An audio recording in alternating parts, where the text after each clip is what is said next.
Good evening, everyone. Doesn't look like there's anybody here yet, but we said we were going to go live, and here we are. Dave, how are you doing?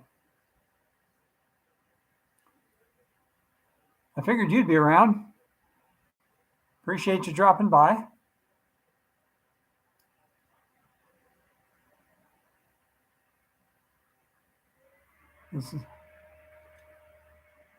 How's the weather up there in North Dakota?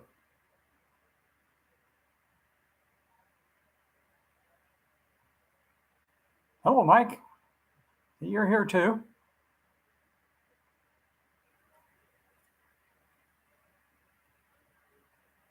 So Dave, you said you just got back. Where did you get back from?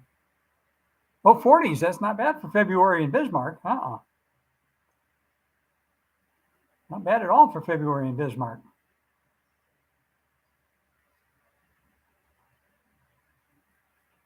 Having a little trouble with my bifocals here, trying to read the comments. So if I put my head up and down a little bit, it's because my bifocals are acting up. How's the sound? Is the sound okay?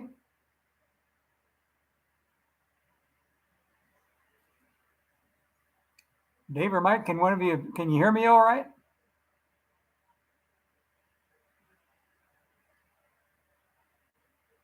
Very good.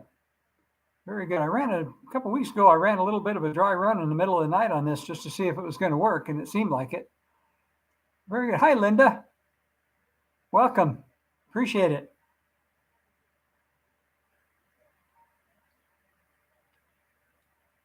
As you can tell, I'm sitting in my dining room. Hopefully the light doesn't look too bad, at least not from my end, so I think we're all right there.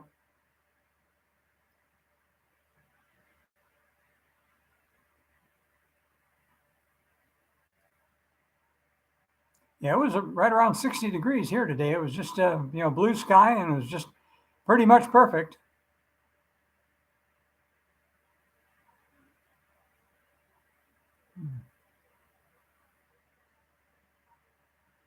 Mike, did you get your lady friend all fixed up this morning over at the gun store?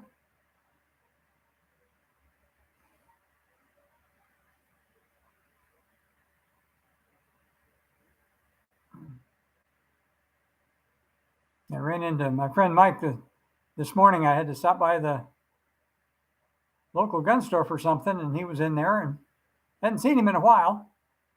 And Mike and I used to work together at one of the fire departments that I worked on.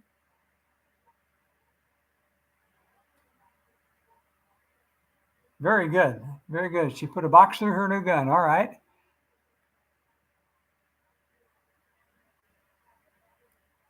Hello, Timmy. I got you on TV live. Wow. Okay. Very good. I probably don't look any better on the TV than I do on the little screen, but that's all right. When you get to be my age, you get the point you don't care about that anymore. Yeah, today I went over to the museum's open on Thursday afternoon and Friday all day and Saturday all day, and so I went over to the museum and ran the old fire truck and actually was talking to two couples from northern Minnesota that were visiting down here. So it was a lot better. Let's see, Bob from Ottawa, Canada. Very good. Welcome. And okay. You got any questions? We can talk about that. This is what I call an AMA format, which is an Ask Me Anything format. And I already mentioned that I'm having a little trouble with my bifocals focusing. That's why I'm pitching my head up and down a little bit. Maybe I'd be better off taking glasses off entirely. That might actually work better. But, yeah, I went over there in the old fire truck. It starts pretty good when it's warm. It doesn't like cold weather a whole lot, but you probably all watch videos on that. The thing's 80 years old, so I think if it's 80 years old, it has a right to be a little bit cranky. I'm not quite that old, and I'm a little bit cranky at times.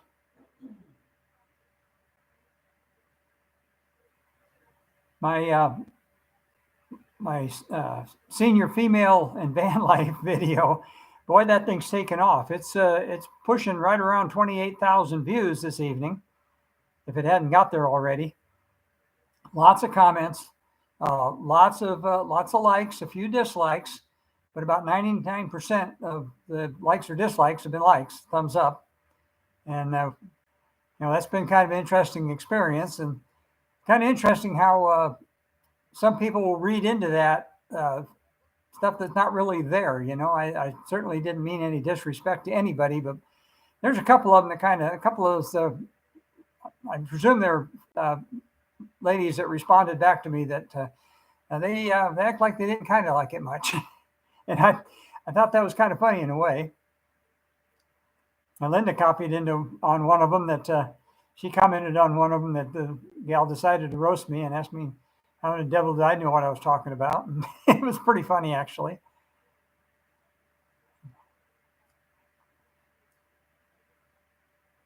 Anyway, I don't see any questions there yet. So if you got any subject you want me to talk about, go ahead and let me know, and we'll go that direction until somebody comes up with something else.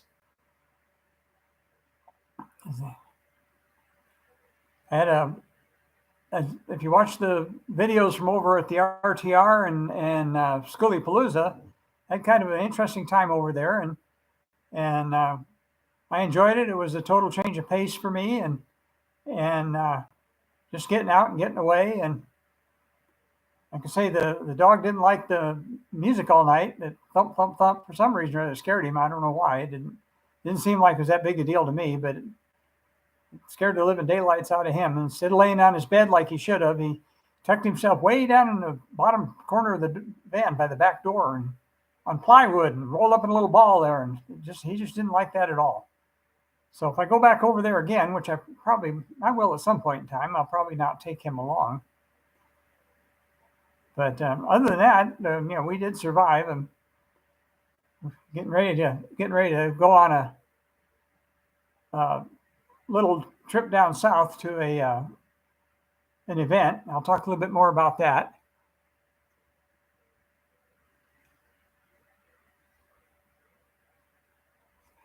Bob asked a question: how do the Bigfoot be invisible to humans most times, and also why do some people see them unexpectedly if they are invisible to us? Well, what I think happens is, and they have they haven't told us exactly how they do it, but they seem to be able to manipulate light. And if you think about our hearing, you know that there are levels of hearing both above and below, ultrasound and infrasound that we can't hear. And light waves are very similar to sound waves, except on a higher frequency.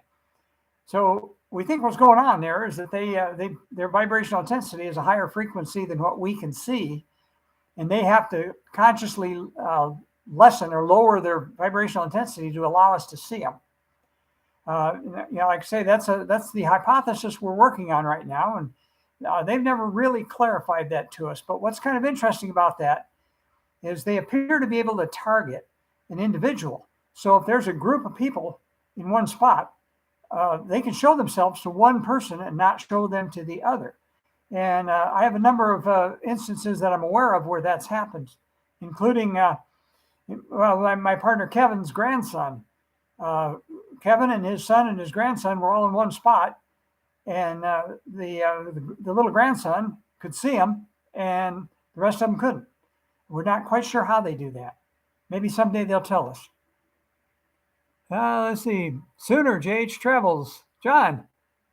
Yeah, we did figure out how to go live. I don't know about every week or not, but we're going to do it once in a while anyway. Yeah, the Hash Knife Ride, Dave. Wanda, does your van and truck have Windsor or modified Windsor engine? Windsors. They're both 351 Windsor, same exact motor in both of them.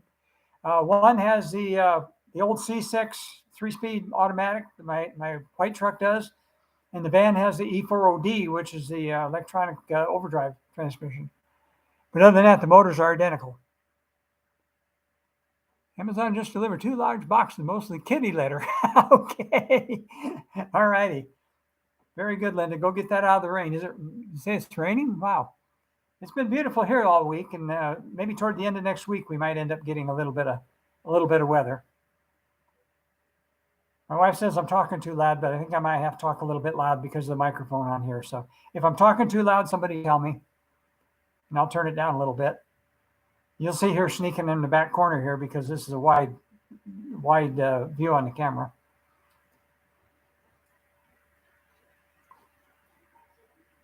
There she is. Actually, I think, Dave, I think the hash knife ride, I'm not sure it's even happened yet. Maybe it has. Okay, what do we got here?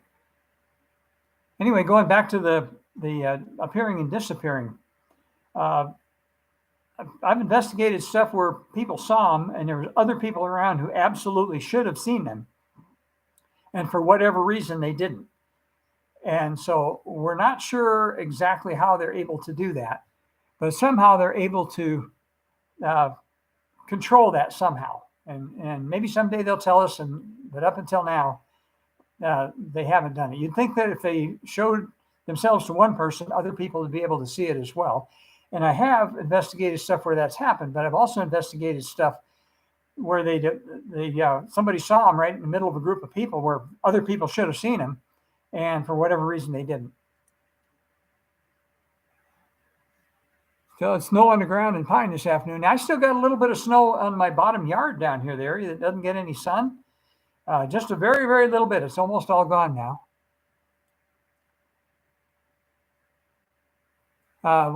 Which ambulance was that? I'm not sure which one you're speaking of.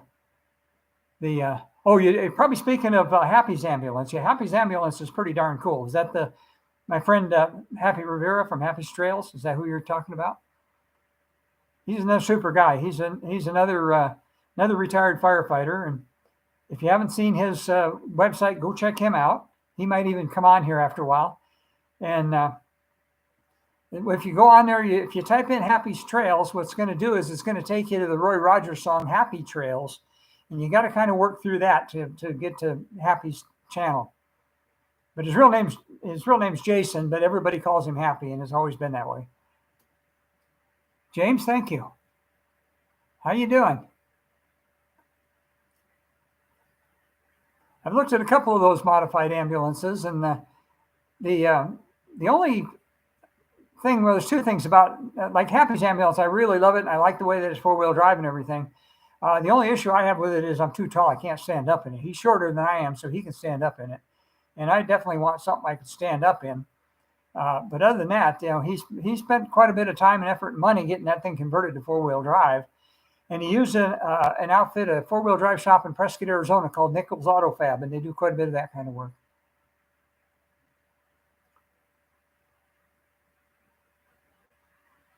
I know where Indian Bred rocks are. Sooner just asked me, or John just asked me if I've ever been to Indian Bred Rocks recreation area.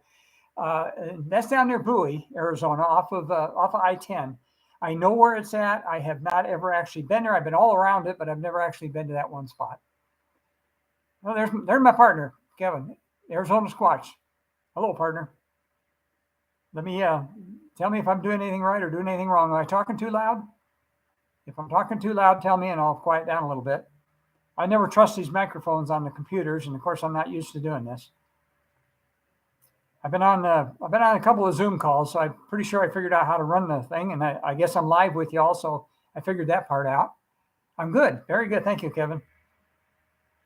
Kevin's kind of my brother from another mother, and we've been squatching together for about 7 years now, and he lives about 20 miles away from me. Picture and sound are very good. Thank you, John. Appreciate that feedback. Yeah, I've got this thing propped up on a box to get the angle right, and I'm sitting at my dining room table, and you can see in the background, you can see through the doorway in the living room, and you can see the quilt hanging on the wall. My wife's a quilter, and she made that one quite some time ago. But yeah, Indian Bred Rocks, I've seen a couple of YouTube videos from some other folks that went down there, and it looks like a pretty cool area, and one of these days I will get down there, but I haven't yet.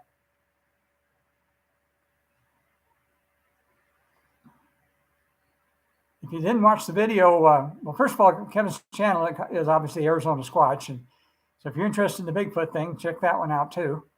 And of course, you probably saw the video where I went up the other day and helped him drop the fuel tank on his Toyota so that we could change out the fuel pump on it.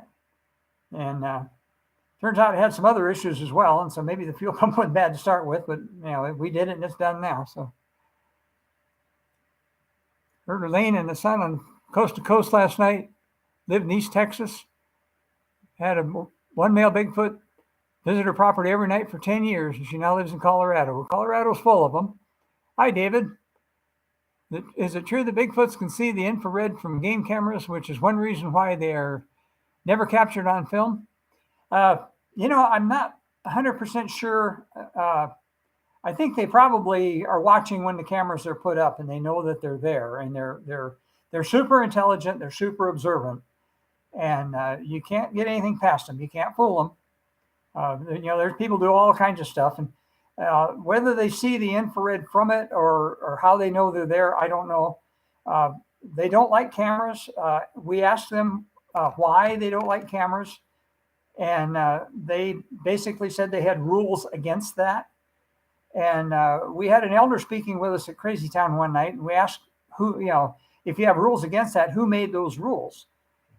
And they came back and said the creator made those rules. Well, there's stuff on, some religions believe that they shouldn't get their picture taken because of the images. You shouldn't be capturing their images. I don't know if that's what the Sasquatch people feel or if that's how they got to be the way they are. But obviously, if the creator told them not to do it, we're certainly not going to argue with that.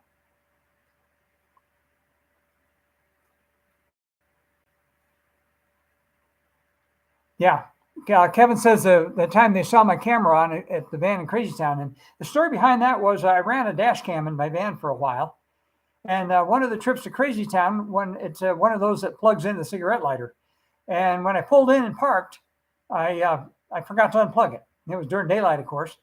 And later on, as it got dusk, I went over to get something out of the van, and I happened to glance over there and saw that the little LED was on. So I realized that the camera was still running and had been sitting there for I had 3 or 4 hours running. And so I unplugged it right away. And a little bit later, they came up and asked us about that. They expressed concern about the camera. And so I apologized to them and told them that we'd forgotten that. It was an honest mistake and that we would never try to trick them. I think I probably said about it in some of my videos on the subject, but we made them a promise that we would never try to catch them on film. We would never try to shine a bright light at them at night, and we would never try to harm one. And the shorthand for that we say is no cameras, no lights, no guns. It's taken us a while, but we've the places where we go a lot, we've developed a pretty high degree of trust with them to the point where they let their little ones come and sit in the chair next to us, and that's really, really pretty cool. Now, when they do that, they're cloaked. But most of us will put a chair in between us, and I can see from one side, and whoever's in the other side can see them from the other side. And so we know there's a distortion in the middle of the chair, and that'll be a cloaked one. And a lot of times they're only a little bit taller than the back of the chair because you can see roughly how the size of them. And it's really, really cool when that happens. They're not really supposed to talk to us. They have rules against that. Once in a while, they'll slip a little bit and they'll do it. But we try real hard. We don't want them to get in trouble either. So we just Kevin often says is that we never knew for sure what they're going to do, and the way he phrases it is they do what they do when they do it, and that's exactly. And some nights are more open to us, and some nights they're not. The older they get, I guess, the more latitude they have in speaking with us. And the elders have a lot of latitude in talking to us. And every once in a while, we'll get an elder that'll answer questions. And those nights are very, very special when that happens. And that's happened, I don't know, probably maybe the last few years, probably, I don't know, maybe 20 times when we've actually had elders that would speak with us. And most of the time we knew who they were, and they we know they have they have names, they have language, they have families, they have society, they have culture. And let me talk a little bit about names. And I did a video about that as part of my Bigfoot Stuff series. But we've learned that they use three names, and they have their formal name, and some of the formal names are names that we can't pronounce. And then they have their family names, which is what their family members call them. And then they use a lot of nicknames, and a lot of the nicknames will be stuff that we can relate to. An example of that is I was over in western New Mexico, and I had contact with an elder, and I asked him what his name was, and he told me his name was Tom. Well, I don't think for 1 minute that his name was really Tom. I think he just told me that because that's just a nice, easy name for this dumb human to remember, to talk to him by. I'm aware of another one over in eastern Arizona whose nickname is Fullback. And probably because he has the big wide shoulders and he probably looks like a football player wearing pads. And so the family nicknamed him, called him Fullback. But, when you think about three names, that's not really all that unusual. And, even picking me, my given name is Charles. Everybody calls me Chuck. And my wife calls me Honey, or some other things at times. But so, I'm using three names as well. And so it's not that unusual. I have another incident that one of our people experienced where she asked a female elder what her name was, and she was told you would not be able to pronounce it. And so then that kind of confirms what we think. And a lot of what we think and is our hypothesis. There's a lot we don't know. There's things we know, there's things we think, and there's things we think we know. And of course, a hypothesis is a fancy word for theory, which is a fancy word for guess. And so, we learn every time we go out, we seem to learn a little bit, and we learn a little bit more about them. Yeah, okay. Still talking about the camera. But if we want to go off on another subject or whatever, feel free. I went over there to Schoolypalooza, and I've only got a chance to put up 2 videos from that. I should have put up a little bit more, and but it's a pretty interesting experience. It's kind of there's a very large kind of a hippie element there, but there's also a lot of families. There was probably at least a couple thousand people, and maybe 400 or 500 vehicles there. A lot of school buses, converted shuttle buses, and converted highway buses. But there was also pretty much the gamut of anything you can convert. They converted it. I did a video on the converted fire rescue truck, and we haven't talked about Indy's Memorial if you want. The Indy, his actual name was Eadengon, and he was a member of the GAN, which is a member of the Mountain Spirits, and he passed away. It's been over 4 years ago now, and what's kind of interesting about that is that Kevin still lived down in the eastern Metro Phoenix area at the time, and he kind of got drawn up there. He actually had a raven come and visit with him, and kind of indicated that he should go up to Crazy Town.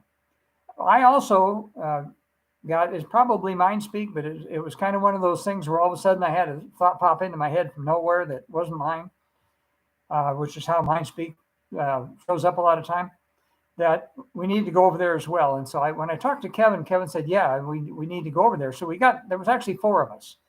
The 4 of us that were the core group at the time.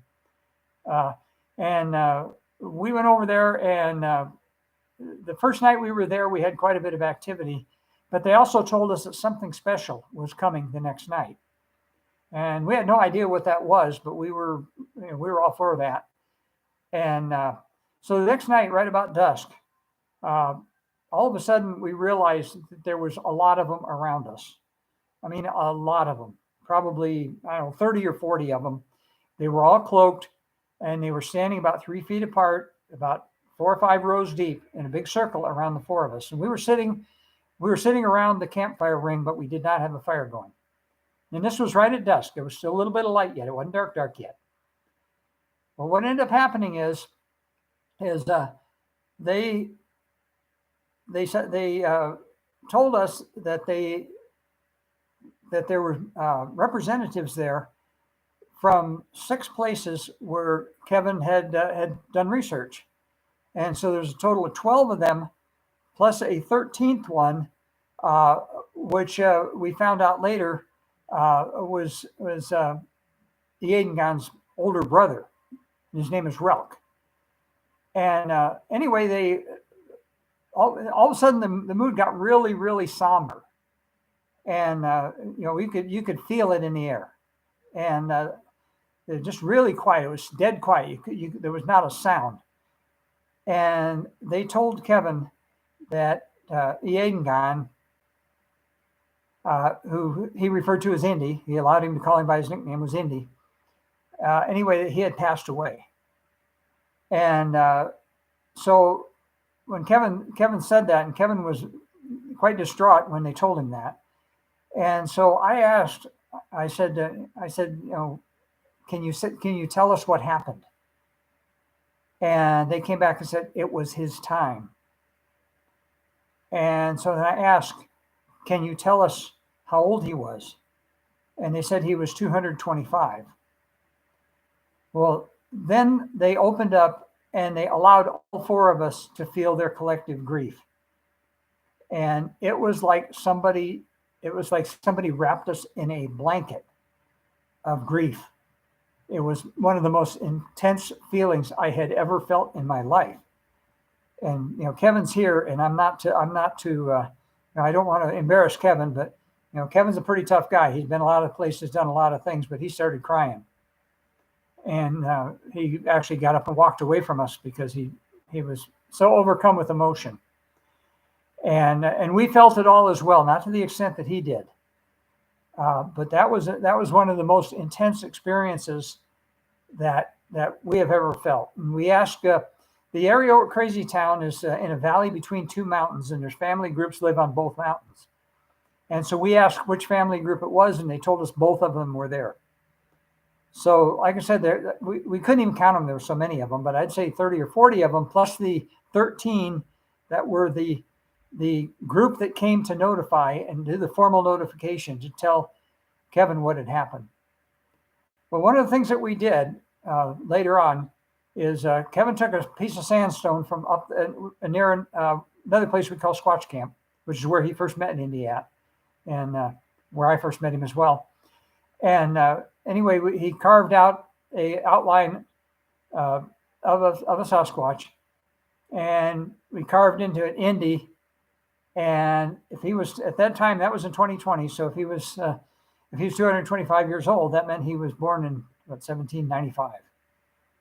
And so we put Indy 1795 to 2020. We took it up there, and we took it down into a little canyon area away from the camping area where nobody's likely to find it. And we left it there for him. And Kevin went back later to check on it, and they had gone in there, and apparently they didn't like the inscription on it. They thought that was maybe saying a little bit too much, and so they had chipped on the inscription to where you couldn't read it very well, but they left the outline of the individual on the piece of sandstone. It was in the same place we left it. So that was quite amazing. Talk about Indy's memorial. Okay, I did that. Can you talk about it? About the mind speak? Yeah, Camping with Sasquatch, Martin. I talked to him for about almost 2 hours on the phone the other night. And Martin, that's his channel is Camping with Sasquatch. Go check that out if you wish. He is actually living on a parcel of undeveloped property near a game preserve in Indiana. And he is having, from my talking with him the other night, he's having pretty much daily interactions with them. I don't know if you had anything interesting happen after we spoke, but if so, let us know about it. Marie from RV Camper. Hello, Marie.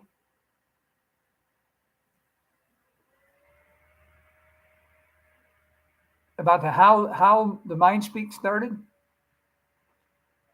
It's the thing about mind speak is initially what ends up happening is all of a sudden you start getting these. It's like a thought pops into your head that it's not your thought. Now sometimes they will talk to you just as clear as a bell, and what I think is going on there is they put that thought into your head and you put words to it. So when they're talking to, if they're talking to you in mind speak, it's almost like your own voice talking to you in your head, and it's very, very clear and very understandable. I think if you spoke Russian or Swedish or Swahili or Chinese or whatever, I think you would still get the message because I think they put the thought into your head, and I think you put the words to it. But a lot of times in the mind speak, a lot of times what it is, it's a thought. The other night, for example, when I was speaking with Martin, he was pretty sure he had some around him, and I asked him. I said, "Ask him for a number." And we were hanging up the phone at the time, and I said, "If put your mind in neutral and ask for a number, and put your mind in neutral, and figure out which number comes to your head." And he texted me a few minutes later, and he says, "I got the number 8." Well, I think that's probably the number of them that were there with him. They're almost never by themselves. They're almost always. We were at a place we call Hilltop one night, and we asked how many are there. And it must have been young ones that were our camp watchers because they kind of got into the sing-song thing. And they said, we are three are we are three are we. And they kind of went on and on with that. But there's 3 is usually the lower number. I'm sure there's times when there might be just one, but a lot of times there'll be a group of them. And quite often they're willing to tell you how many of them there are there. And I've had the biggest number that I've got is 19 that I can remember off the top of my head right now. And, okay. Martin's showing me folded hands, so he's developing his interaction with them, and I'm hoping to try to coach him a little bit. The hardest thing to get over when you start doing what we do is accepting the fact that it's really happening. And I had a real difficult time with that. It literally took me years. And I've been doing this now. Since 2011. So going on 13 years. And it's only been the last 6.5, 7 years that I really started understanding what's going on. And it took me half of that, probably only the last 4 years, that I've really accepted it and run with it and said, this stuff is real. And I've had contacts and I've gotten names in 6 Western states, Arizona, New Mexico, Colorado, Idaho, Montana, and Wyoming. And I've also made contact with groups up there that didn't want to talk to me. I was in Idaho, and I tried to reach out to a place where I thought there might be a family group there because it looked like a good spot for them. And they immediately, one of them came back very, very clearly and told me, we don't want to talk to you. Well, it was right by a busy highway, and my guess was they didn't, a lot of them don't like us much. Now, the reason why, you're driving Great Smoky Mountains. Okay, Martin, well, be careful while you're driving. If you get, if you drive by where they're watching you on the highway, you might get buzzed while you're driving. They actually kind of reach out and make a connection with you when you drive by, and most of us have experienced that at some point in time. And I experience it quite regularly. There's a number of family groups that actually live up here in the area where we're at, and even between my house and Kevin's house, we believe there's 2 family groups that live here. There's one just north of the town I live in. And then there's one about 2/3 of the way up there. And the one, the probably a young man. I don't know for sure how old Gruner is. Kevin, I don't know if Gruner ever told you how old he is. The one named Gruner reaches out to us every once in a while. And Kevin and I both experienced Gruner. He kind of reaches out and says hi. Now, when they come in, when you're camped somewhere and they actually come to visit you, Kevin says, no, they haven't told him how old he is. I would imagine young adult if I was to make a guess. And okay, Martin says he just literally felt something as you said that, as I pulled into a rest area. Okay, now we we're pretty sure, in fact, we've kind of been told that their young ones like to watch traffic. And so when it's a heavily wooded area and there's a busy highway there, they like to kind of sit up on the hill above the road somewhere and watch the cars go by. And they do that here. I've been told they do that other areas as well. And I actually experienced that back in September when we were up in Southwest Colorado. I was in Mesa Verde National Park, and I actually got buzzed, as we call it, as we were driving by a little hill. And I reached out here again in my mind. I reached out and asked, and immediately had a young female answer me. And I'm trying to remember what her name was now. I can't remember off the top of my head. But actually, there was a little pull out there. I actually pulled over to the side of the road because it's in the national park and the speed limit's only like 25 or something. And I actually pulled in there and I actually had a little bit of back and forth with her. And I can't remember her name right now. I'm usually pretty good about remembering names. I don't remember that one. And okay, Martin says he's getting lit up, which means he's getting zapped as we're speaking. Mike Weller asked if all of our contacts are in heavy wooded areas. The answer is no.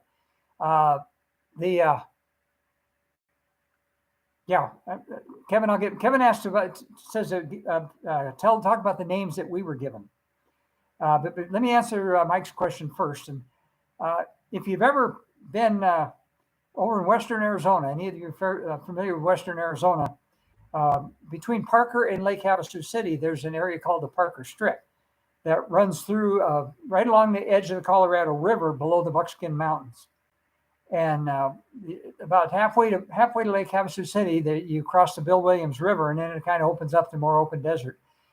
But that area along in Parker, there's two state parks there. There's one called Buckskin Mountain State Park, and then there's another one called River Island State Park. And River Island State Park is a nice little spot, and we've stayed there a couple times. And I was at River Island State Park, and the first night we were there, I got what I call the "Hi, we're here" tingle, which is a little neurological connection, and you learn to pay attention to that after a while. And anyway, I got one and asked him what his name was, and it was kind of funny because when he told me, I thought he said his name was Bizart, and but he kept telling me it over and over again. He was 34 years old, male, and what finally figured out was I was pronouncing it wrong, and they're pretty particular sometimes about the pronunciation. And the proper way to pronounce his name was Bizart, with the emphasis on the second syllable. And it took me a little bit to figure that out. But once I did, then everything was fine. Well, I had a little back and forth with Bizart the first night and the second night we were there. And the third night we were there, had another one come down here, and he was 19 years old, a male, and his name was Lutz. And I don't know if Lutz had ever had contact with a human before that knew that they were there and could communicate back with them. But Lutz was my buddy, and he was there every night the rest of the time we stayed there. But that first night, when I asked, there's trees right along the river, but most of it's pretty barren. It's pretty rocky mountains there. And I told him, I said, I didn't really expect to find your folks here. And I asked him how many of them were there, and Bizart told me there was 19 of them there, and that's a lot. There's a whole bunch of them, and I think sometimes it's so seldom that they run into a human that understands that they're there, that it's kind of a novelty for them. I actually had contact with one over at Schoolypalooza, of all things. And one of the things he told me is that they, Schoolypalooza, there's a pretty big party contingent there, and the music goes on all night, and I'm sure there's dancing and drinking, and I'm sure there's a share of drugs there too. But they told me that they like to watch the crazy humans party, and it makes sense to me that they would do that. But okay, I'll go back to Kevin wanted me to talk about the names, but let me answer Bob's question first. Are any dangerous or aggressive to humans? The answer to that is we have not run into that They're very, very spiritual and very loving. Now, they will act aggressively at times for a number of reasons, and uh, they there's a lot of them that don't like us. And let me sidebar for a minute on that, explain why we believe that is. We've been told that they have a life expectancy about 3 times ours. And what that means is here, like in Arizona, where I live, we white Anglo Europeans didn't come in here until about the mid 1870s or so. And before that, it was just the Native Americans and Indians were here. And but we showed up, and what did we do? The first thing we started doing is we started we killed off the native people. We started building towns and roads and industrial facilities and garbage dumps and cutting down trees and all this kind of stuff like that. Well, the ones that are the elders now, they were adults, young adults, when we came here. So we came into their living room and started busting up the furniture. And so what that means is a lot of the elders don't like us much. And so they go into very remote areas so they don't have to have any contact with us.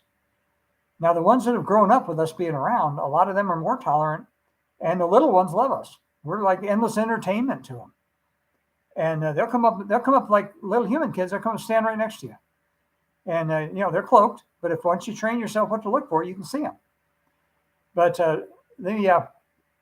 can they be aggressive? Well, I'm familiar with an incident that happened in eastern Arizona where there's a very large, very old male elder that we know what his name is, but we've actually been told not to say his name. So we nicknamed him Big Gray because he's very, very large and he's gray hair. And I've talked to a guy who's actually seen him in daylight, and he estimated that he's around 12 foot tall and estimated he weighed between 1,800 and 2,000 pounds. Well, he doesn't like humans, and not because of any individual humans, but out in the area where he lives, there's gradually it's developing out there, and it's large acreage parcels. And so when people come in on a place that's never been developed, and all of a sudden they start moving in, they don't like it much, and they'll get pretty aggressive to try to get you to leave. They're not supposed to harm you. They're not, could they? Well, yeah, of course they could. If he's 12 foot tall and weighs 2,000 pounds, he could literally rip us in half. Just walk up to us, and by the time we even realized what was going on, our day would be done. But there are times when somebody goes into one of the areas where nobody's developed yet and tries to, usually they go in there with a travel trailer or a tent or something with the idea they're going to build a house. Well, there's a lot of times they get pretty aggressive in driving you away, making you not happy, and they can project fear. They can project a lot of different things. But one of the common denominators, which is kind of interesting, is one of the ongoing themes over there is that people will go in on a piece of property. They'll buy a piece of property, and they'll have all intentions to build a house there. And the next thing they know, they're back in the real estate office, and they're putting it back on the market. And the common theme is they always say, we're leaving and we're never coming back. Well, that thought was put in their head. That was slammed into their psyche. And there's a lot of people that have experienced that. And anyway, but that's getting kind of off the track. But I think that one of the things that people report quite often is hikers or hunters or something. They'll start walking up a little draw or something, and all of a sudden they'll get this very, very intense feeling that they need to leave. They shouldn't be there.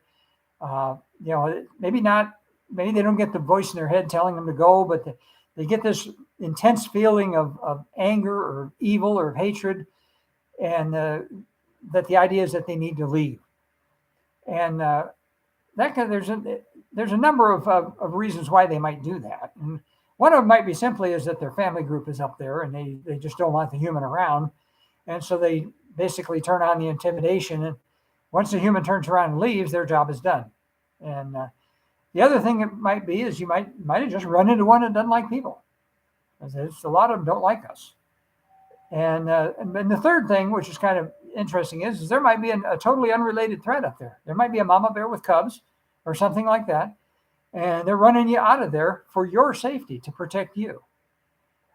So, there's a number of reasons why they might want you to leave. But what I will tell you is that virtually every long distance solo hiker has had encounters. A lot of them don't realize it, and a lot of them will not accept the real experience of what happened. But if you've ever been hiking off by yourself someplace, and all of a sudden you had this intense feeling you were being watched, like there was a set of eyes drilling right through you, and that's them. They do that. They can make you want to leave. They can do all kinds of things to you.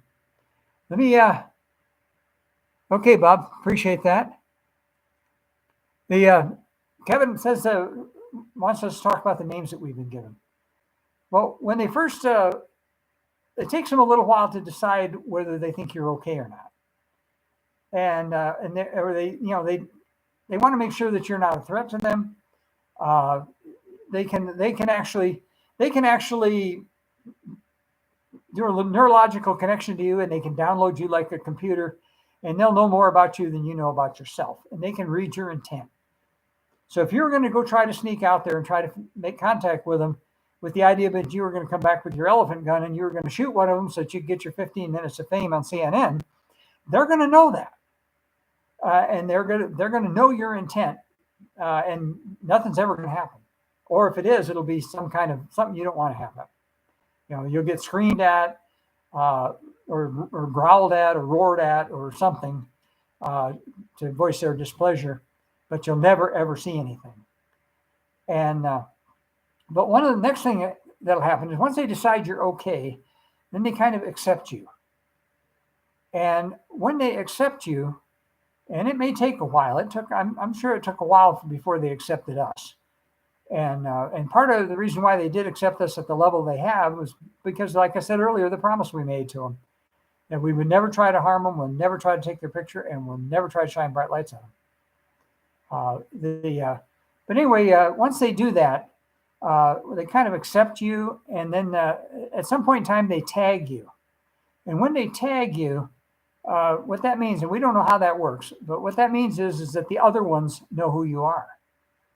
And I tested that theory out in the August and September of 2021 on a 4-week trip, all the way up through northern Idaho, almost the Canadian border, across down through Montana and Wyoming. And I tested that theory. And I had contact in a number of different places, and they knew who I was. And it might have taken them a little bit, like they had to, go get on their own version of the internet or whatever and figure it out. But yeah, and that was pretty interesting that they were able to do that. But another thing they will do eventually, if you ask them, is they will give you a teacher. They will assign you a teacher. Now, I said earlier that Yeadon, Indy, was Kevin's teacher. And when he passed away, Kevin's didn't have a teacher for a little while. And so what they finally did is Yeadon Gan's surviving maid, widow, if you will. We don't know if they use that term or not. Her name is basically the same as his, except it uses the suffix gen. So her name is Yeadon Gen. And eventually she accepted to be Kevin's teacher. And if you have a member of the what they call the member of the Gan, which would be the Gan or the Gens, that's a great honor if one of those, there's like a higher level of elder. And when one of those agrees to be your teacher, that's a great honor. And so that's who Kevin's teacher is. Well, somewhere along the line as well, they will give you a name. And the name will mean something in their language, although their language, like our language, is made up of a lot of words out of foreign languages. And an example of that is one of our people, a female. The name they gave her is Shiawassee, and it took us a while to figure out what that meant. But that's it's a Great Lakes Indian word, and it means something like nurturing waters or something to that effect. And I thought she might be on tonight, but I don't know. She lives in an area where she didn't have a real good signal for trying to get online. It's a very fringy.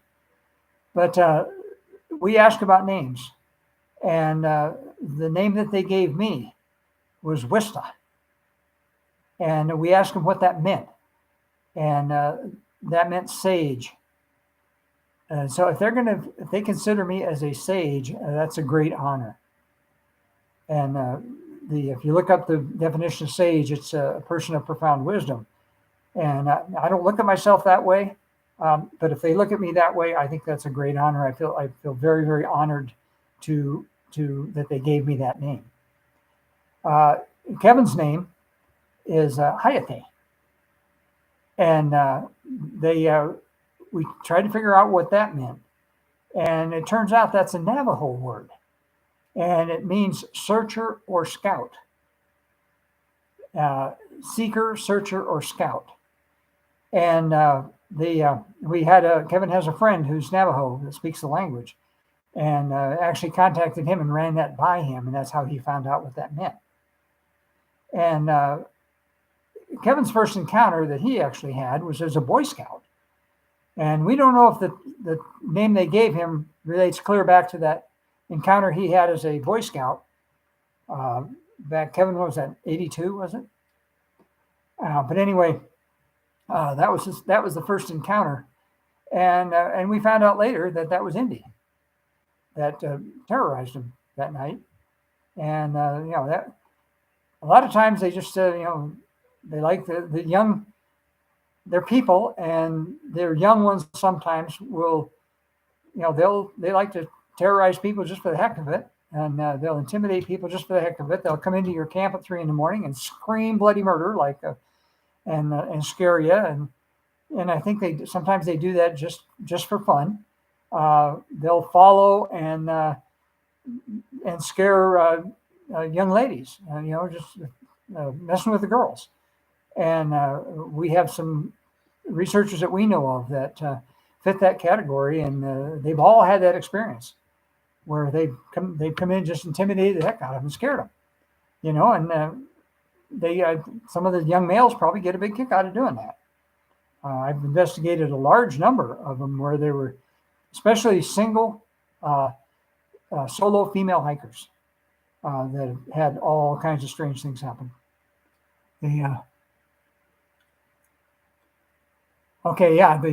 Kevin says they confirmed that's why it's Squatch Camp. That's Squatch Camp. And Squatch Camp is one of our sites that we go to, one of our research locations. It's where I had my first actual sighting. It's where the first time I ever got zapped, and I just met Kevin at that time, and it was an eye-opening experience because they zapped him at the same time they zapped me. Actually alternated between the two of us. Him, me. Gosh, quit sticking my hands up there. It doesn't show up very well. Yeah, perceiving them with a sense of humor makes sense. Yes, it does. They do all kinds of strange things. One of those stories we like to tell is they gave Kevin a rock. They gave as a gift.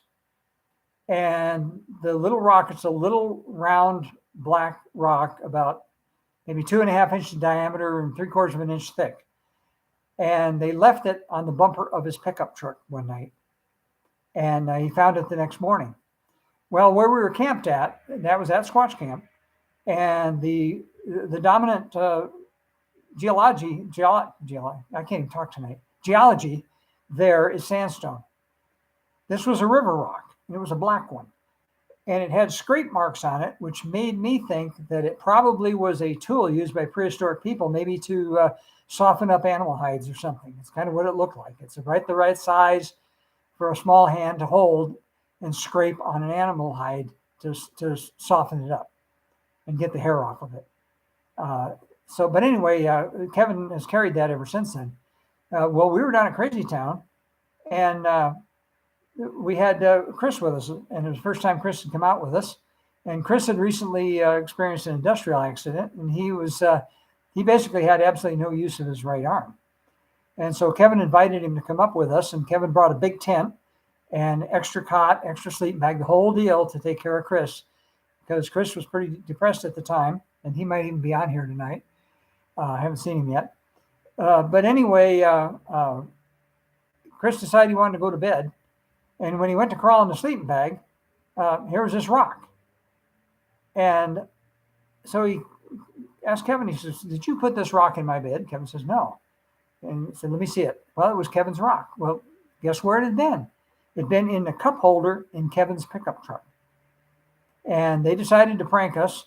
And they somehow, who knows how they did it, they got it out of the cup holder in Kevin's truck, and they put it in Chris's sleeping bag, where Chris would find it when he sat down on it. Sense of humor, yes. We've had every once in a while when they get one that'll talk to us, we'll ask them a question, and they'll come up with some of the most hilarious, sarcastic answers you can imagine.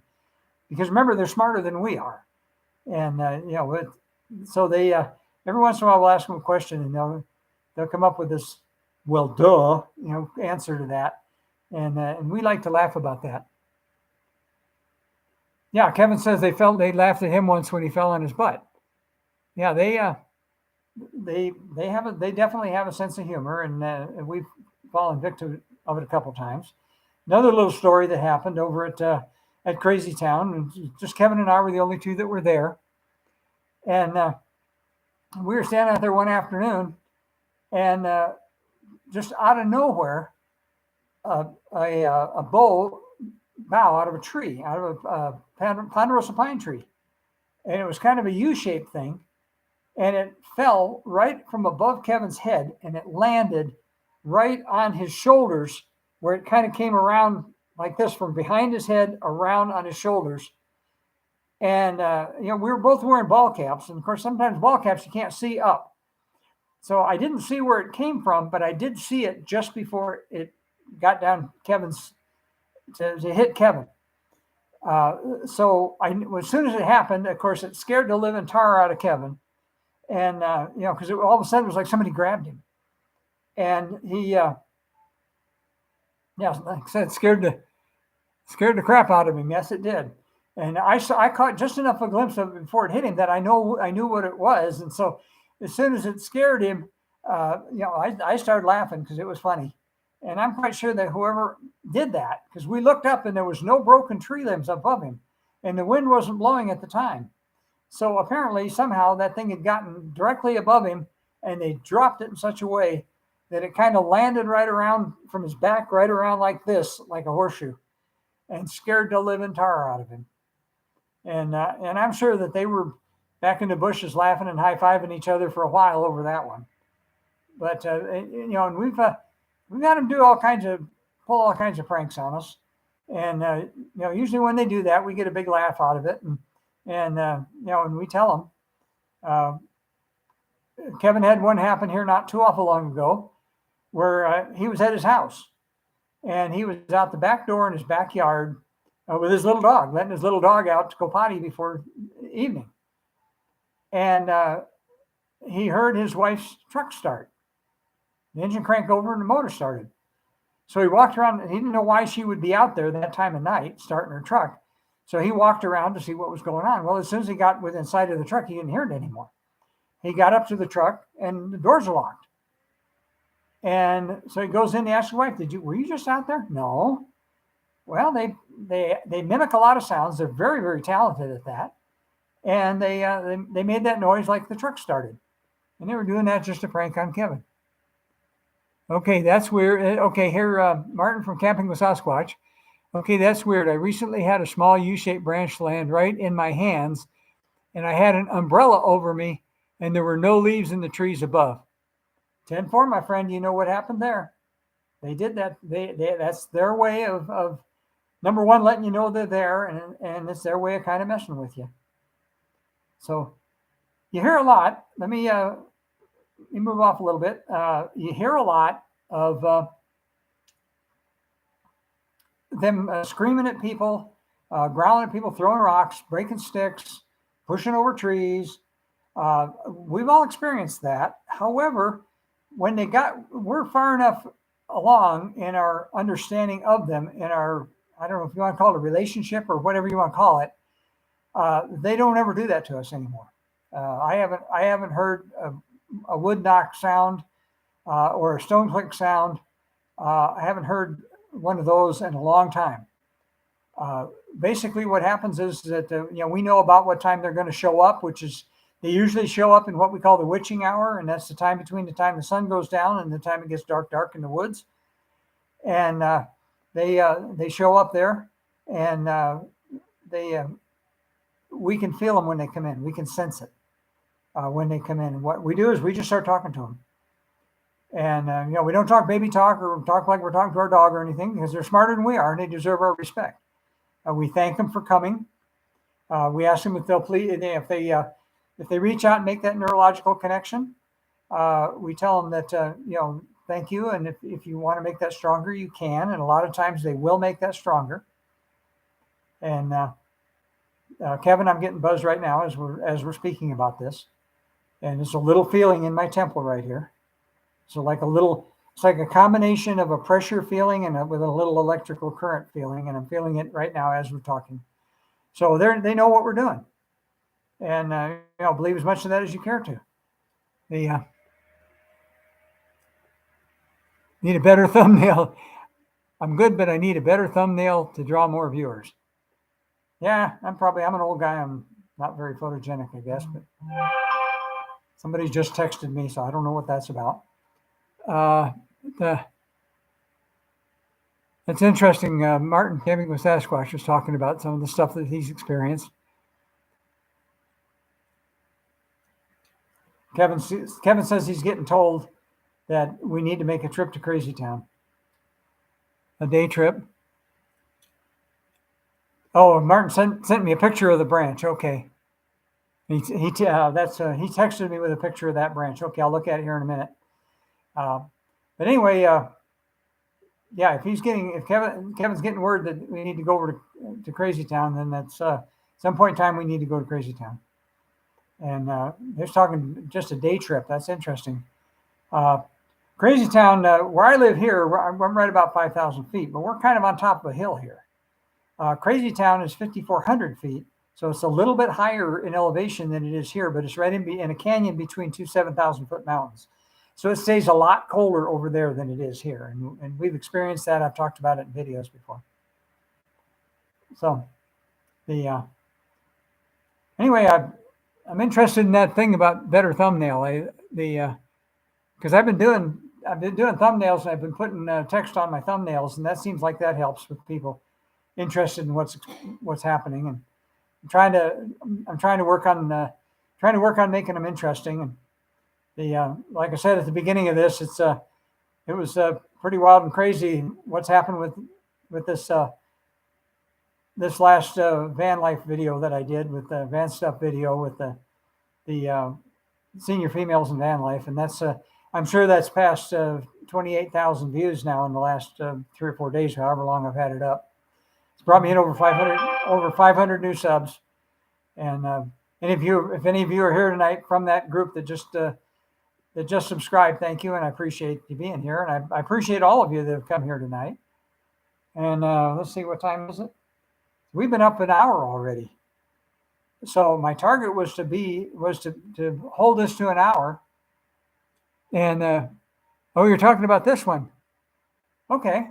Because I did a picture.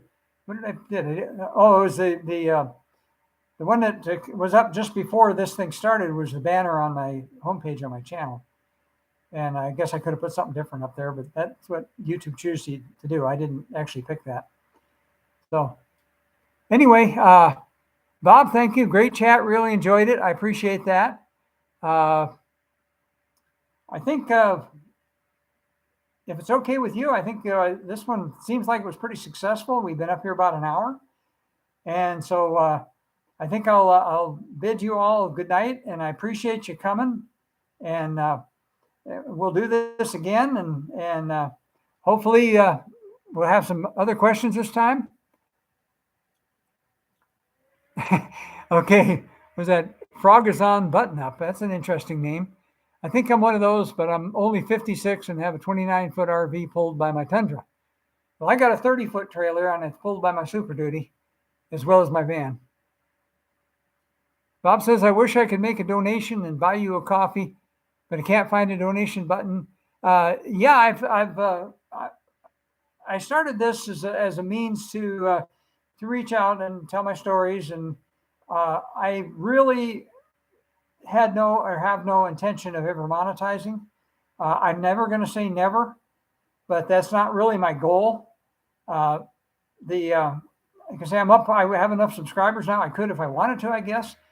And I'm not ruling it out. I might in the future, but that's not really my intent. I appreciate the offer. And, if you find another squatcher out there somewhere and buy them a cup of coffee, and that'd be great.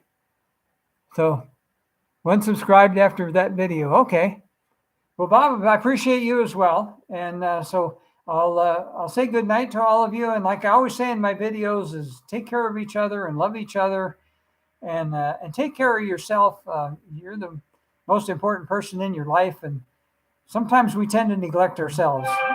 We try to give so much of ourselves to other people that we kind of neglect ourselves. And I know I'm probably a little bit guilty of that as well. So I think for right now, as I tell you on my videos, I'll tell you, peace out. We'll do it again. Mike, good job. Thank you.